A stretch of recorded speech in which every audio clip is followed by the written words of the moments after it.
Bem-vindos ao canal do professor Anatólio Arce. Continuamos com a nossa série de resolução de questões da prova do Instituto Rio Branco, concurso CESP do ano de 2019, da disciplina de História Mundial.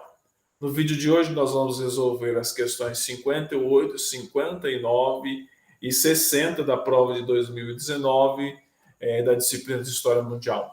A questão 58 ela vai trazer o seguinte enunciado para nós. Nas décadas de 1950 e 1960, registraram-se sucessivos anos de prosperidade material e crescimento econômico. Acerca desse período, conhecido como Era de Ouro do Pós-Guerra Mundial, marque C, certo ou errado os itens a seguir. O referido período histórico ele foi de imenso crescimento econômico mundial, tanto nos sistemas capitalista quanto no sistema socialista. A guerra havia represado bastante a questão do crescimento econômico. O pós-guerra fez com que tanto as duas maiores economias do momento, os Estados Unidos e a União Soviética, investisse bastante nos países, sobretudo na Europa, certo? Esse crescimento econômico da década de 1950 e 1960 foi puxado pelo crescimento econômico da Europa, certo? Pela ampliação dos benefícios sociais, dos direitos sociais. Então foi considerado a era de ouro do sistema capitalista. Quando que termina? Termina na década de 1960, na década de 1970, quando ocorre a questão do problema do petróleo, a partir ali das guerras de Yom Kippur, e uma certa desaceleração da economia na década de 1970, e termina definitivamente na década de 1980, quando ocorre a crise em que os Estados Unidos tomam medidas econômicas que derrubam o preço do petróleo, que derrubam a questão das moedas, em que torna o dólar imensamente mais forte do que as outras moedas nacionais. Certo? Então esse período ele é considerado a era de ouro do próprio sistema capitalista. Então foi um momento de bastante crescimento econômico. O item 1 vai dizer o seguinte, ó, a expansão econômica experimentada no mundo capitalista na década de 1950 não encontrou paralelo no mundo socialista, onde os indicadores de produção continuaram bem abaixo da média mundial até pelo menos a década de 1970. Essa alternativa ela está errada e eu vou explicar por quê. Esse crescimento econômico, como eu falei agora há pouco, ele foi puxado em ambos os sistemas pelo investimento que tanto a potência capitalista, Estados Unidos, fazia, quanto a potência socialista, União Soviética, fazia. Então, encontrou sim paralelo no mundo socialista e pode-se afirmar que na década de 1960 a economia socialista crescia mais do que a economia capitalista. Eu estou dizendo isso não é por nenhuma torcida, é porque na década de 1960 os planejadores econômicos da própria União Soviética, do próprio mundo socialista, indicavam que 20 anos depois, ou seja, na década de 1980, a União Soviética passaria os Estados Unidos, seria a maior economia do mundo. É óbvio que essas projeções elas estavam erradas, mas naquele momento histórico geraram um otimismo muito grande. Então, ele encontrou sim paralelo no mundo socialista. Pode-se dizer que em alguns casos esse crescimento foi até maior em algumas regiões do globo, certo? Mas você não pode dizer que somente o sistema capitalista ou os países da órbita capitalista norte-americana que experimentaram o desenvolvimento econômico nessa época, certo? O desenvolvimento econômico nesse período histórico foi mundial, mas isso não significa que tenham tornado o mundo economicamente mais igual. Ao contrário, continuou as assimetrias. Enquanto a Europa crescia, a Europa se desenvolvia, a África crescia e se desenvolvia num ritmo bem menor. E ainda atrapalhada pelo processo de emancipação. Atrapalhada pelo processo de emancipação que foi seguido por guerras políticas, o processo de descolonização da África. Certo? Mas essa é uma outra discussão. Portanto, na questão 58, a alternativa 1 está errada. Vamos à alternativa 2. A alternativa 2 vai dizer o seguinte: o crescimento econômico das décadas de 1950 e de 1960, registrado no mundo capitalista, deveu-se à eliminação do papel do Estado e à desregulamentação do mercado de trabalho.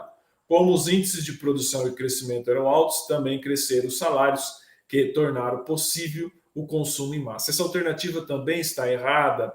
E onde é que está o erro? Esse crescimento econômico ele se deveu justamente pelos investimentos do Estado. O que foi o Plano Marshall? Foi a transferência de dinheiro dos Estados Unidos para reconstruir a Europa. Ou seja, esse crescimento econômico registrado no mundo capitalista, ele se deu não pela eliminação do papel do Estado, mas sim pela presença do Estado e pelo investimento em dinheiro estatal, certo? Nunca se investiu tanto dinheiro do Estado até aquele momento histórico na economia, certo? E houve o contrário, houve uma regulamentação no mercado de trabalho por meio da ampliação do welfare state. Você tem a criação de leis que protegem o trabalhador. O que é a formação do estado de bem-estar social na Europa? É a regulamentação do mercado de trabalho e não a desregulamentação do mercado de trabalho. Então, quando ele fala que deveu-se a eliminação do Estado e a desregulamentação do mercado de trabalho, essa frase ela está invalidando a questão. Por mais que com índices de produção e crescimento altos, também cresceram os salários que tornaram possível o consumo em massa. Ou seja, aconteceu nesse momento histórico em que você tinha uma regulamentação do mercado de trabalho, a formação do welfare state, mas você também tinha índice de produção e de crescimento muito alto. Então, isso daí fazia com que ele ajudasse, certo, que crescesse os salários e que se tornasse possível o consumo em massa. Mas quando você fala em consumo em massa, nós estamos falando basicamente da Europa Ocidental e dos Estados Unidos, certo? Quando se fala em crescimento do mundo capitalista, não sendo repetindo, não querendo repetir, mas já repetindo, esse crescimento ele ocorreu no próprio sistema capitalista, mas ele não equilibrou os países, ele não alterou a balança de poder econômica e a balança de poder no sistema internacional e nem também a estrutura econômica na ordem internacional, certo? Portanto, na questão 58, a alternativa 2 também está errada.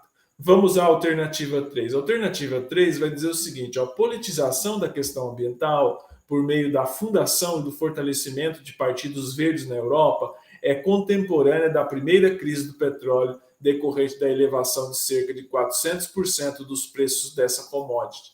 Essa alternativa ela está correta, eu vou dizer por quê. A politização da questão ambiental ela tem a ver com o processo com a fundação dos chamados partidos verdes na Europa, certo? Mas ela é contemporânea da crise do petróleo. Por exemplo, se você for ver ali em 1972 em Estocolmo, em que tem aquela primeira conferência sobre o clima, né, em 1972, já indica uma grande preocupação com a questão ambiental. Então, você teve, durante esse processo de crescimento econômico do sistema capitalista, um crescimento econômico que ele foi extremamente prejudicial ao meio ambiente.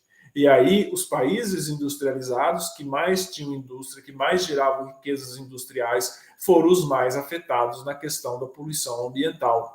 Então, passou-se a levantar esse questionamento cada vez mais, certo? Aí você pode dizer que isso foi contemporâneo à primeira crise do petróleo, lá de 1973, por exemplo, certo? Decorrente da elevação de cerca de 400% dos preços dessa commodity. O que aconteceu? A OPEP, por meio do seu cartel, lá em 1973, passaram a regular cada vez mais o preço do petróleo. O que é o cartel? Ele tinha uma política de quando o petróleo atingisse um número X em dólar, né, um número em X em dólar baixo, ele reduzia a produção. Reduzindo a produção, reduz a oferta de petróleo no mercado, certo? As economias precisando de petróleo para crescer, dependente dessa fonte de energia, passavam a não diminuir a compra. Então, isso elevava o preço, ou seja, tinha menos petróleo disponível, então esse petróleo se tornava mais caro. O que gerou o cartel, por exemplo, da OPEP, e por conta dos desdobramentos lá de Yom Kippur, de 1973, toda aquela guerra da invasão de Israel, etc., os países muçulmanos, os países árabes, mas não só eles, tá? Porque a OPEP não era só composta por países árabes ou países muçulmanos, árabes é povo, né? Na questão dos países muçulmanos ali do Oriente Médio, não era só composta por países muçulmanos, mas esses países muçulmanos exerciam uma grande influência na OPEP, certo? E aí eles fizeram essa política de controle da produção, elevou o preço cerca de 400% dessa commodity. Isso fez com que a economia norte-americana sofresse um abalo considerável nesse momento histórico, certo? Portanto, na questão 58, a alternativa 3 está correta. A politização da questão ambiental por meio da fundação dos partidos verdes na Europa, ela é contemporânea à primeira crise do petróleo. Vamos ao item 4. O item 4 vai dizer o seguinte: o capitalismo do pós-guerra nos países industrializados pode ser entendido como um amálgama do liberalismo econômico com democracia social, enriquecido pelo empréstimo de experiências de planejamento econômico do mundo socialista. Essa alternativa também está correta e a chave do entendimento está na palavra amálgama. Amálgama nada mais é do que uma união de várias coisas e fatores e situações. Quando você fala um amálgama político, ou seja, um amálgama social, ou seja, uma junção de situações, porque as sociedades, elas são complexas. Quando acontece um evento histórico ou um acontecimento histórico, ele não ocorre por um único fator, ele ocorre por um conjunto de fatores que levam a determinado acontecimento histórico a ocorrer. Certo? Então, o que aconteceu no capitalismo do pós-guerra nos países industrializados? Ocorreu a junção entre liberalismo econômico com democracia social, ou seja, a formação do welfare state em um contexto de liberdade econômica. Certo? Você tinha liberdade econômica, você tinha economia de mercado, mas você tinha um Estado que dava leis que garantiam proteção ao trabalhador, o que você chama de democracia social. Certo? Isso foi enriquecido pelo empréstimo das experiências de planejamento econômico do mundo socialista, ou seja, eles adotaram determinadas políticas, certo, voltadas para o social, para os trabalhadores do mundo socialista, mas não instituíram a economia planificada, ou seja, juntaram a questão social, da democracia social, que era muito colocada nos países do mundo socialista, com o liberalismo econômico do mundo capitalista. Ou seja, foi essa junção que foi patente, sobretudo na Europa. Se você for ver a formação da social-democracia europeia, ela se dá com base nesse paradigma,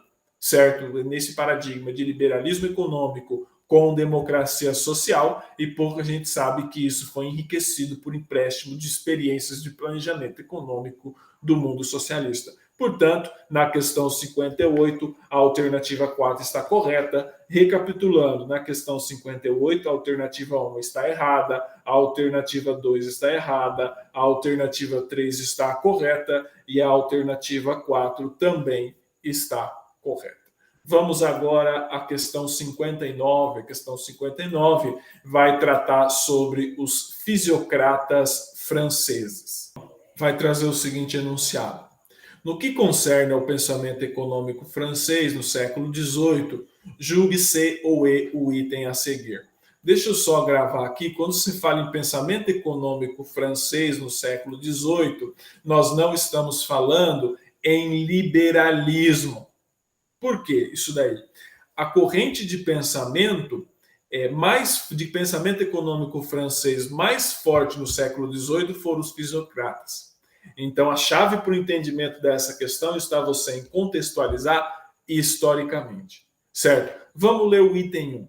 O item 1 vai dizer o seguinte: os fisiocratas franceses, conhecidos como les économistes, defendiam que a liberdade econômica maior em qualquer governo deveria ser resumida no lema laissez-faire, laissez-passer, que sintetizava sua compreensão fundamental de que o comércio, como fonte de toda a riqueza, deveria ser livre da intervenção governamental. Essa alternativa ela está errada porque o que foram os fisiocratas franceses? Os fisiocratas franceses foi uma linha de pensamento econômico, do François Cuisne, mas que também teve sua função, de certa forma, prática com o ministro das Finanças Turgot, do rei Luís XVI, certo? Foi uma corrente de pensamento muito mais intelectual do que propriamente prática. Mas houve um momento ali no século XVIII em que os fisiocratas eles tinham uma certa influência econômica, certo? O que os fisiocratas pensavam? Eles pensavam em reformar o Estado.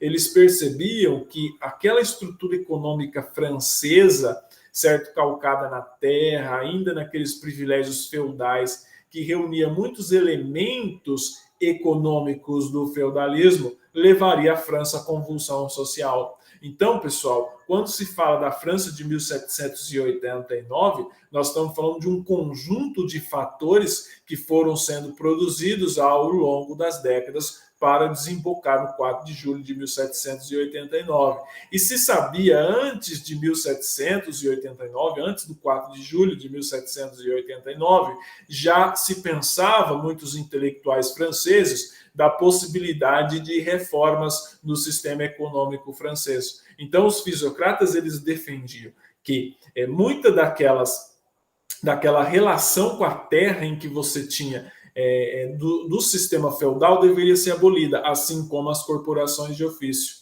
Certo? É claro que os fisiocratas não conseguiram implantar a totalidade da sua agenda econômica. Aliás, grande parte da sua agenda econômica ela não foi por questões políticas, por questões da realidade econômica da França daquele momento, elas não foram colocadas em prática. Só que os fisiocratas eles defendiam o uso da terra extremamente diferente, aquele uso mais racional, mais capitalista, né? Ou seja, os fisiocratas eles eram reformadores, eles queriam reformar a economia francesa, abolir resquícios do sistema econômico feudal e adequar a França para os novos tempos. Entretanto, eles não defendiam aquilo que o Adam Smith defendia, laissez-faire, laissez-passer. O que eu estou querendo dizer? Por mais que o Adam Smith tenha bebido na fonte dos fisiocratas, certo? Os fisiocratas entendiam que o Estado continuava sendo central na economia. A participação do Estado continuava central na economia, algo que os liberais, a partir de Adam Smith, passam a combater a presença do Estado na economia, sobretudo daquele Estado feudal ou daquele Estado em que o absolutismo havia se assentado.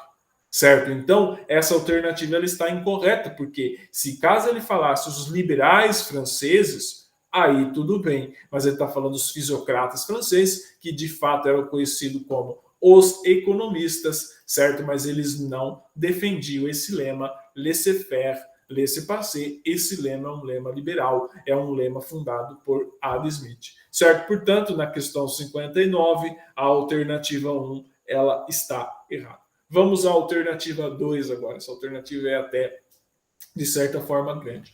Ao assumir o posto de controlador geral das finanças da França, em 1774, o economista Henri Robert Jacques Turgot procurou reduzir o descontrole do gasto público, inclusive por meio da redução do número de sinecuras e da concessão de novas pensões estatais. Contudo, foi sua política liberalizante do comércio que causou maior resistência dos demais ministros e de especuladores do mercado. Essas críticas, associadas às péssimas colheitas de 1775, minaram a confiança de Luís XVI e acabariam por inviabilizar a continuidade de Turgot à frente da economia francesa. Essa alternativa ela está correta. Realmente, o Turgot, quando ele assume as finanças francesas, no cargo oficialmente denominado de controlador geral das finanças da França, ele passa a impor uma política de redução dos gastos públicos. Redução dos gastos públicos naquela época, alunos, não era o mesmo do que hoje.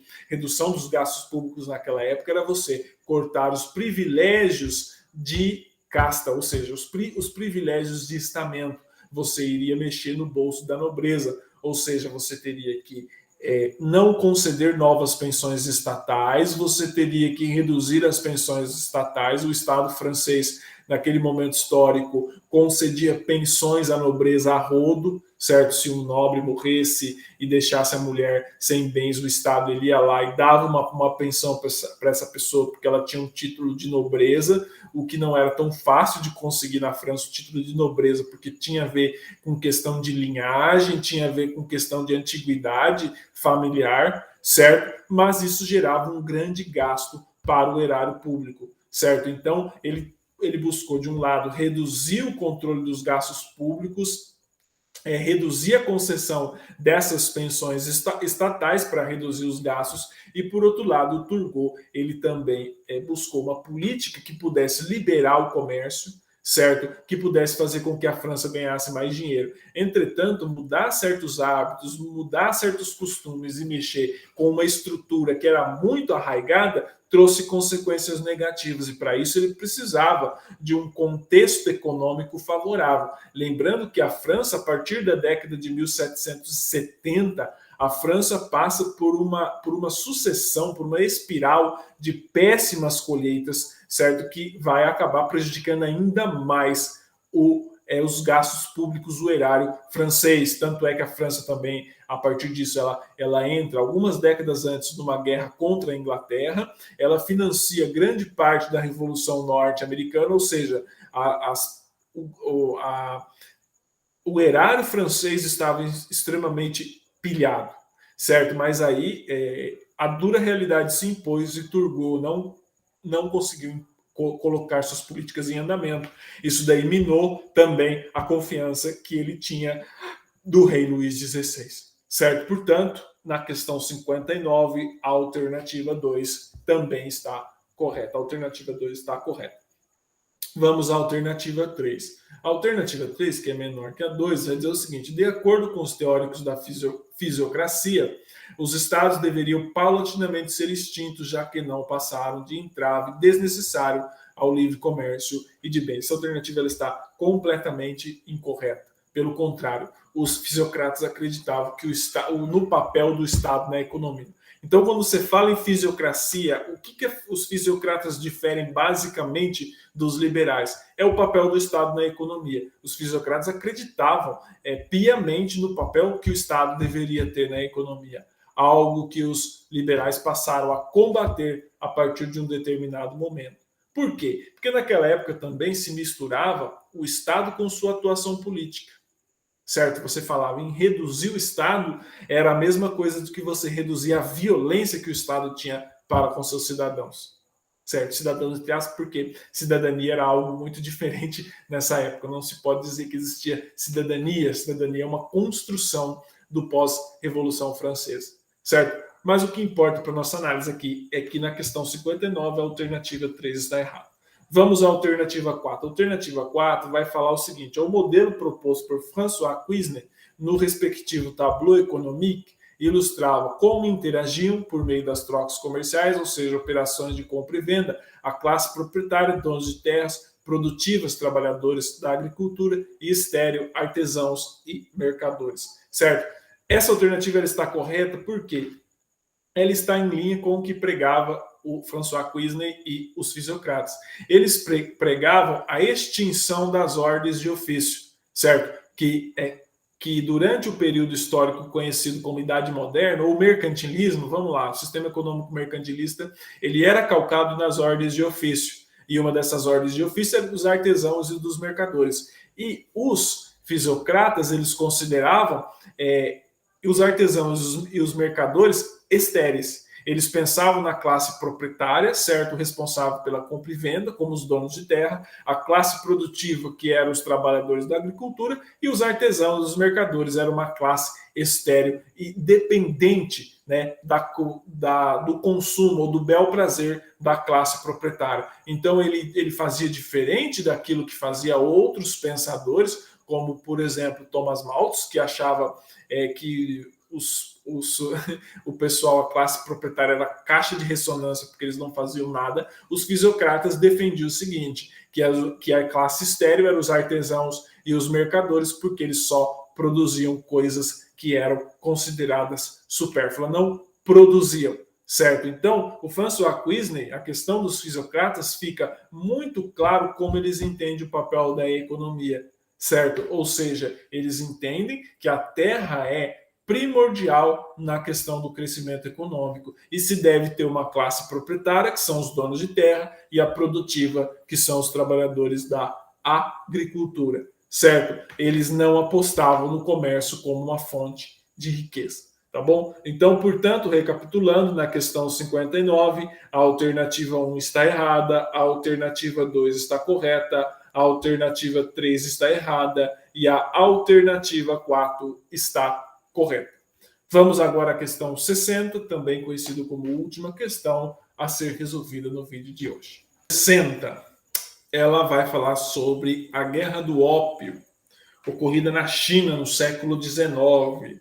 Mais precisamente, a primeira Guerra do Ópio ocorreu entre 1839 e 1842 e a Segunda Guerra do Ópio entre 1856 e 1860. Primeiro vamos ler um texto do Lin Zexu, que é uma carta de 1839 à Sua Majestade Rainha Vitória da Grã-Bretanha e da Irlanda. Vai dizer o seguinte: ouvimos dizer que no vosso próprio país o ópio é proibido com o máximo rigor e severidade. Esta é uma forte prova de que sabeis muito bem como ele é danoso para a humanidade. Como não permitis que ele fira vosso próprio país, não deveríeis transferir droga tão prejudicial a outro país, e menos ainda para o Império do Meio. Dos produtos que a China exporta a vossos países, não há um que não seja benéfico para a humanidade. Isso sem mencionar nosso chá e ruibarbo, coisas sem as quais vossos países estrangeiros não poderiam passar um dia. Se nós, do Império Central, vos limitássemos do que é benéfico e vos privássemos de vossos desejos, como poderias vós, estrangeiros, resistir? No que se refere ao conflito conhecido como Guerras do Ópio, 1839, 1842, 1856 e 1860, julgue-se os itens a seguir. Vamos lá. Questão 60, item 1. Item 1 vai dizer o seguinte: as guerras do ópio foram produto direto da competição entre as potências coloniais europeias e os Estados Unidos, que disputavam entre si concessões do governo de Pequim. Essa alternativa está completamente errada. A Guerra do Ópio não foi isso. A Guerra do Ópio, ela foi uma imposição, certo? Ela ocorreu porque a Inglaterra estava precisando, por meio do seu processo de revolução industrial e por conta de que ela estava produzindo mais produtos, ela estava querendo expandir os seus mercados. Ou seja, ela precisava explorar mais mercados, ela precisava comercializar mais no estrangeiro. E o ópio, que era uma droga, era muito bem vendida na China. Gerava uma desagregação, pelo fato de ser uma droga, gerava uma grande desagregação social, certo? Maus hábitos e etc., diziam as autoridades chinesas locais, mas era uma importante fonte de renda. Então, o que os Estados Unidos fizeram? O que a Inglaterra melhor fez? Ela impôs a comercialização de ópio e a abertura do mercado chinês ao ópio. Como que ela impôs? Impôs pela força, certo? Então, a Guerra do Ópio ela nada mais foi do que uma tentativa da Inglaterra de impor o comércio de ópio na China, que as autoridades chinesas estavam querendo proibir, certo? Portanto, não foi a questão de uma competição entre colônias europeias aos Estados Unidos. Foi uma imposição de uma potência mais forte a um país ou um povo militarmente mais fraco, certo? Portanto, a questão 1, a alternativa 1, ela está errada. Vamos à alternativa 2. A alternativa 2 vai dizer o seguinte: a incontestável vitória britânica na Primeira Guerra do Ópio foi facilitada pelo controle inglês sobre o porto de Hong Kong. Essa alternativa também está errada. Primeiro que a vitória ela não foi incontestável. Durou 3 anos a Primeira Guerra do Ópio, sim, relativamente curta. Se você for pegar a Segunda Guerra do Ópio, durou 4 anos, durou mais do que a primeira, mas essa vitória ela não foi incontestável. A guerra ela se prolongou por 3 anos, certo? O fato de ter se prolongado essa guerra alimentou nos chineses a ilusão da vitória.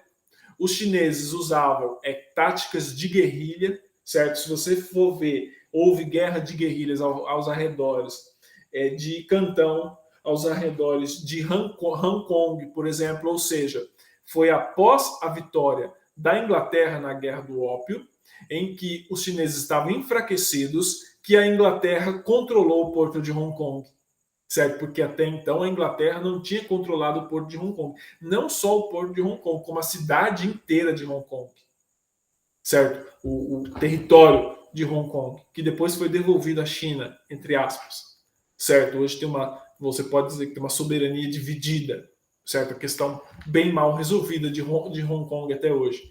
Então, até então a Inglaterra não tinha controle, os ingleses não tinham controle sobre o porto de Hong Kong. Esse controle sobre o porto de Hong Kong foi um acordo feito com as autoridades chinesas para pôr término à guerra, certo? Portanto, a alternativa 1, a alternativa 2 também está errada.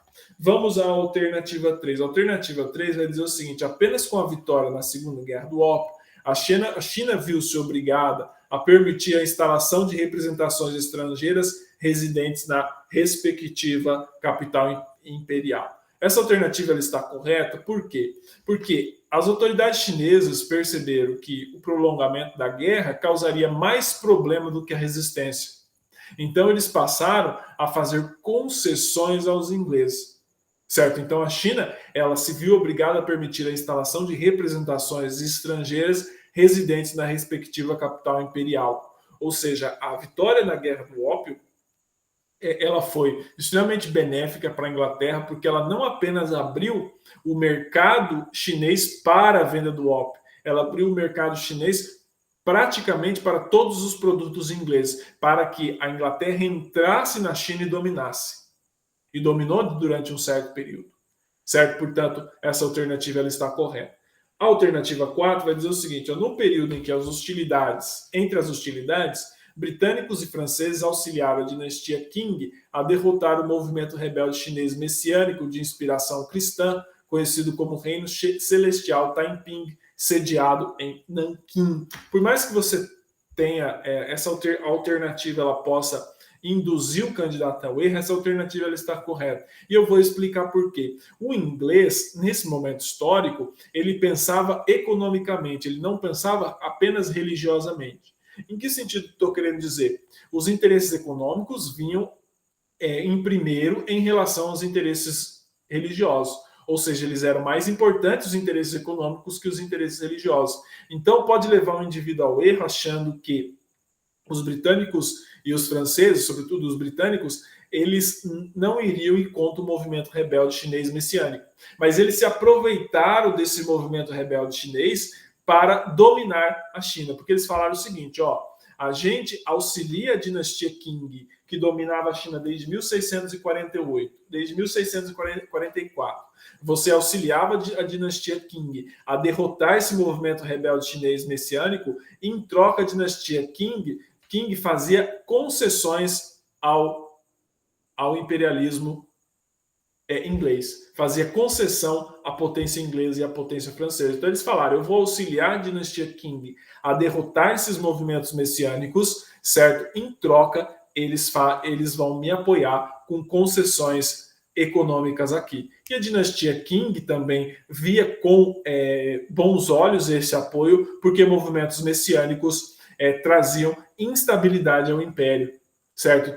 Fazia com que o império ele não ficasse em paz. Então era politicamente ruim a dinastia Qing. Então eles passaram a refletir qual que era melhor: você fazer concessões econômicas para manter a unidade do território, ou você não fazer concessões econômicas e ter sempre um movimento rebelde messiânico te enchendo o saco lá, certo? Então os ingleses também, para dominar a China, eles passaram a se aproveitar de divisões internas existentes ali e de problemas que a dinastia Qing tinha em manter a unidade territorial, certo? Portanto, na questão 60, a alternativa 1 está errada, a alternativa 2 está errada, a alternativa 3 está correta e a alternativa 4 também está correta. Muito obrigado pela atenção de todos vocês. Quem gostou do vídeo, curta, compartilhe, se inscreva no nosso canal. Muito obrigado pela atenção e continuamos aí com os nossos estudos.